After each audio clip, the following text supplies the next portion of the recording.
That unleashed a firestorm of opposition, did it not?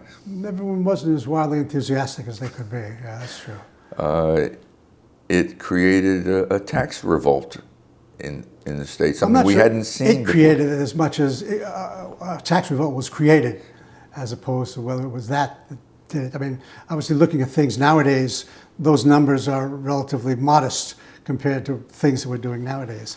But yes, it did. It mobilized it. And of course, it leads into talking about 101.5, the radio station, and the various groups that started to be formed, very much comparable to the Tea Party, what we have right now.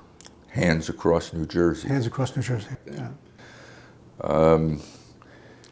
I think your sales tax proposal also proposed extending the sales tax to paper products and a few other things. That's a whole story as well. I mean, my initial thought was that we should expend the sales tax onto a number of products that are not covered, and that's good policy because there are a number of things that weren't covered.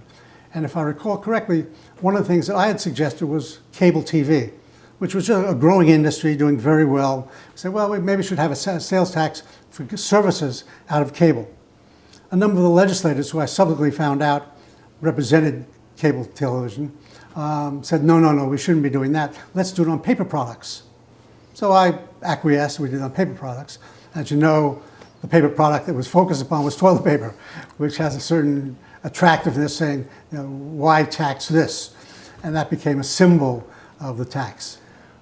I think 101.5 and Hands Across New Jersey got thousands and thousands of people out in front of the State House on a Sunday waving toilet paper. Yes. It was a very wonderful PR mechanism.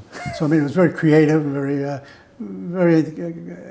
startling to a lot of people. It was good theater. Wonderful theater. I mean, and we had theater in a lot of different areas.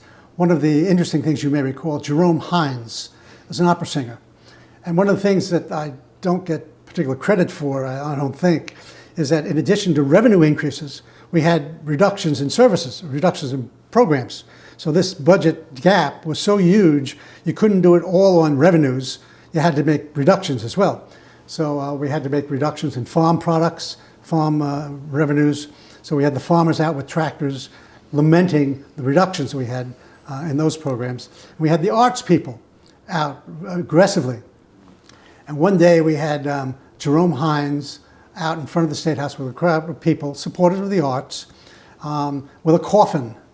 And it was labeled New Jersey Arts. And he was singing The Impossible Dream or whatever. It was very good theater.